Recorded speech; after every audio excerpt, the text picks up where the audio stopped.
clock is on, although I don't have it yet on my monitor. I understand that we were about the 6-minute mark, perhaps. Yeah. As we get ready for the rerun of Heat 2A, and we will have the 40 Dustin Eccles flavor pack and the 9 Corey Peabody and the Beacon Plumbing. Let's go down to the pits and our American Radiator pit reporter, Brad Luce. How about AJ? Yeah, I'm here. Okay, I was just checking. I'm climbing up on top of the tower right now. How in the world we're going to do this, I don't know, but this is going to be something like I haven't ever seen before. But here we go. We're ready to go. We got a couple of boats in the water. The noses are pointed out. We are inside 5 minutes. We're at 4:50. 4:50 to the start of, believe it or not, Heat 2A for the third time. Brad, who's going to fight for lane number 1? Pardon me? Who's going to fight for lane 1? It might be neither of them. I'm telling you, this lower corner down here is very, very interesting. It at least appears that the apex buoy is way downriver. And it looks like we almost have a pointed corner here. Now, it's hard to judge distances, but I don't know. But we're going to run it. We'll see how it works. We are coming up on the 4-minute mark. Only 2 boats are going to run in this heat. It is our Heat 2A. It's the first heat we tried to run this morning. That didn't work, and then we ran 2B, and then we went back to 2A, and now we're going to try for a third swing at this one. Let's hope we get it through. It's a good question, Mike. Who's going to fight for lane 1? I don't know that we're going to see a whole lot of fighting, but with 340, here comes Corey down the front straightaway. Dustin's going to pull it behind him in the flavor pack. All right, and let's play close attention. DQ Grill and Chill turn 1 to Tire Factory turn 2, right at that apex point. How the boats are looking, what their attitude is, because Brad thinks that buoy is a little bit farther downstream than it should be. Yeah, and maybe it's okay. They're through and they're clean. AJ, I might ask for your perspective on that one. It just looks like that apex buoy is, it doesn't look right to me, but the marker's there, so it must, I guess it is. 3 minutes, 2A rerun for the third time. And each time we've lost a boat. Thanks to everybody listening on both sides of the Columbia River, around the world, at 610KONA.com and on the H1 network of the YouTube channel.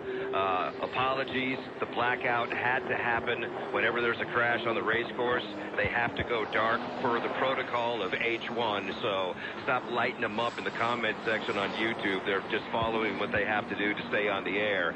And when they stay on the air, you get incredible pictures. So thank you to those checking us out anywhere in the world on the YouTube channel H1.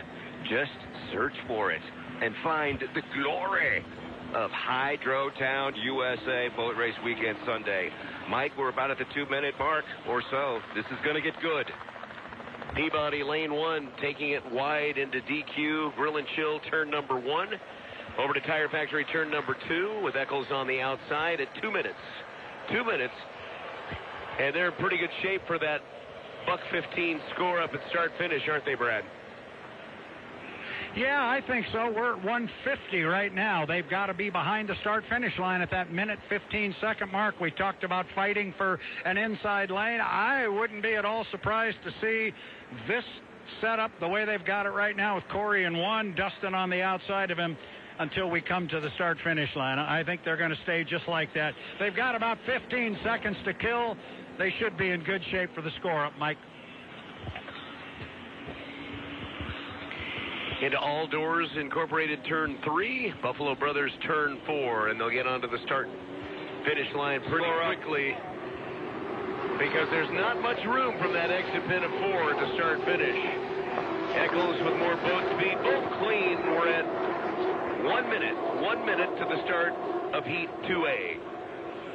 Yeah, well, these guys are rocking coming down here to the lower end. I'm taking from that Dustin would like to stick himself inside of Corey, but Corey's saying, no, I'm going to run with you, so it's not going to happen. And Dustin ran him hard down to the lower end of the race course, and then I think he just threw in the towel. Now watch if he doesn't give it a squirt. but he's coming off and still staying behind Corey Peabody. Remember, their lanes are not established until they get to the entrance of turn 2. 30 they seconds. Are approaching that. Eccles moving 30 out. seconds. Got to have 5 boat lengths. Watch him. Corey's not letting him. Corey closed the door on any kind of leapfrog.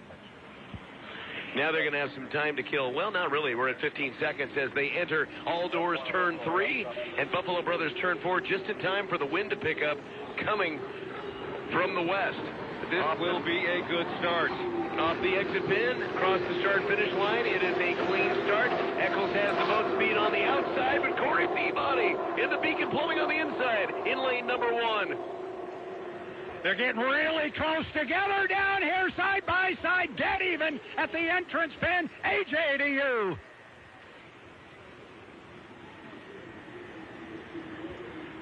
And AJ may not be back up on Tire Factory turn 2 just yet. And Peabody starts to pull away a bit, coming up the Horn Rapids RV backstretch. Corey Peabody, smooth ride, heading right into the breeze that has freshened along the Columbia River course into turn 3. And now you can see the rooster tail on the other side. Looks like one of Peabody's rooster tail. Crazy. And there's Eccles. Eccles is a half a rooster tail back after lap number 1. So Peabody comes down the front stretch. He looks good. Eccles starting to charge a little bit, but he's going to be tough to catch of that Peabody in lane number 1. At this point, you're just trying not to wreck Yeah, it's going to be really hard. It's going to be difficult to run down Corey Peabody on the inside. He's got about 3/4 of the rooster tail, just like that. He's already at the exit pin, starts down the backstretch. He's got a full rooster tail, and I'm sure with 300 points on the line, Dustin Eccles in a preliminary heat, only heat 2A. Remember, this is the rerun of the rerun. I'm sure he'll sit back now and take his 300 points and say thank you very much. Yeah, and there we go into turn number 3 for all doors. Buffalo Brothers turn 4, Corey Peabody. Eccles coming out wide at the exit pin now as Peabody crosses start-finish. 1 lap to go. The white flag is out for Heat 2A, the rerun after Vilwalk and King got tangled in Tire Factory turn 2. And the buoy problem the first time they ran it. A little bit of slop down there in Tire Factory turn 2 as Peabody slows down at the exit pin now and onto the Horn Rapids RV backstretch. Peabody puts his foot into it, and now with a 2, maybe 3 rooster tail lead over Eccles in the Flavor Pack 40. 2 more turns to go in our 4-corner super speedway. It's only 2 miles this time around because of low water conditions. The course was moved downstream. Off the exit pin, Buffalo Brothers turn 4, and the checkered flag is out for Corey Peabody in the Beacon Plumbing. Another heat win for strong racing, and a strong performance by Dustin Eccles on the outside in the 40 Flavor Pack. I like the way Brad put it, the rerun of the rerun. So now that we've got those points divvied up and doled out, we start to reset and get the table going for a busy afternoon to wrap things up 2024, the Apollo Columbia Cup and STCU Over the River Air Show. Yeah, we've got a lot of racing yet to come. Absolutely. With the 2.5 liters, 350s, GPs. So what's up next on the slate? We get some driver reaction, pretty much a glorified test run. You know, points on the line. At some point you make it competitive, but then, you know, you ease off the hammer, take the points, and live to race another day, right? Or another round. Well, Just once a few you minutes. saw Peabody on the inside, it was kind of a foregone conclusion, unless something were to occur mechanically or otherwise, that it was going to be his race. See, I get it. In a 2-boat race, you want lane 1, no problemo diving into the corner. However, once you get to 3 boats, and then obviously in the championship final, that's kind of a different story. Do you really want lane 1? Well, of course you want lane 1, right? I mean, as it progresses, if you can hold that lane, sure, it's going to be big choppy down in the corner, but still, you know, lane 1 is really the pathway, the gateway to get to the checkered flag first, right? Yeah, but Brad brought up the point, right? It's all about points. All about points. It's all about points. Big points for second place for Dustin Eccles, and that's what you need as the boats return to the Neil F. Lamson pits, and I know that Brad's probably in that golf cart. I wonder if we can pick him up on the monitor in the golf cart, screaming down the pit road. to get down to the... That's not allowed. Because they're all the way down at the end, right? Eccles and Peabody down toward Bernie's Tree.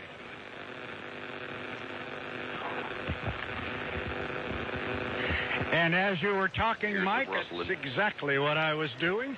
I was aboard the golf cart, had a passenger, Mr. Mike Denslow, kept me company on the way down, listening to you talk.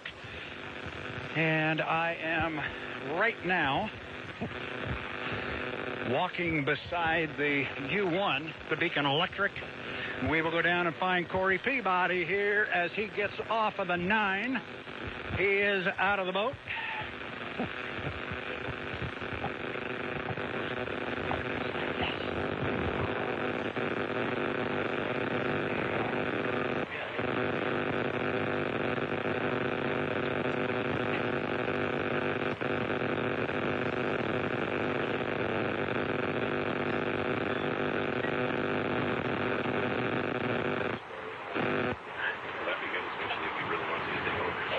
That was different.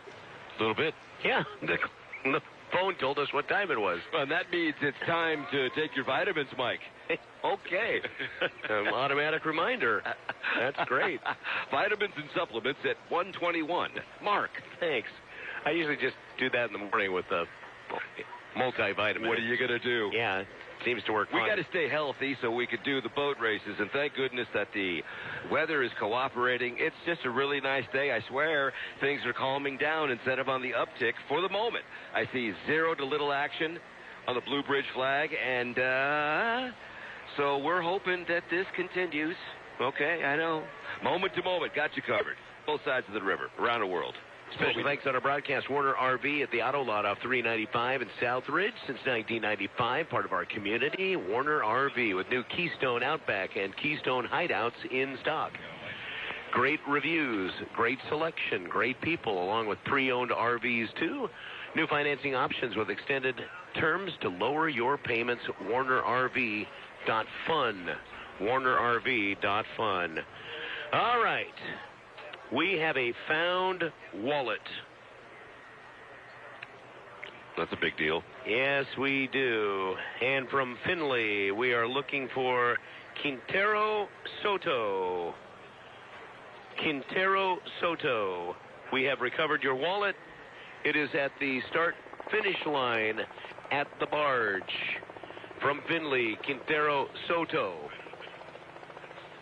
We are now looking for you to retrieve your wallet at start-finish. And I don't know what happened to Brad down in the pits. Hope there was not some sort of a golf cart. I am here, guys. No, I am here. I got down here. The golf cart worked perfect. I walked right down to the dock where I was supposed to go, and they walked Mr. Peabody up to the end of the dock. So I think he wanted to see the old man get some exercise, but now you see you got to walk and talk with me on the way down here, so it's like the, yeah. Anyway, I got Corey Peabody here. Well, it took us 3 swings at that heat, but we finally got it done. And you picked up the 400 points. This is a tough day. It's a very tough day. You know, the boats are getting crashed, and it's a tough day for everyone. Had a nice heat with Dustin. It's good. They moved some buoys around. I don't think they're in the right place right now, though. I think the apex on turn 1 is out too far now. 4 was in too much. Now it's out too far. So the problem just kind of went down to the next buoy. But hopefully they can take a look at it. That's just my perspective. But we'll see.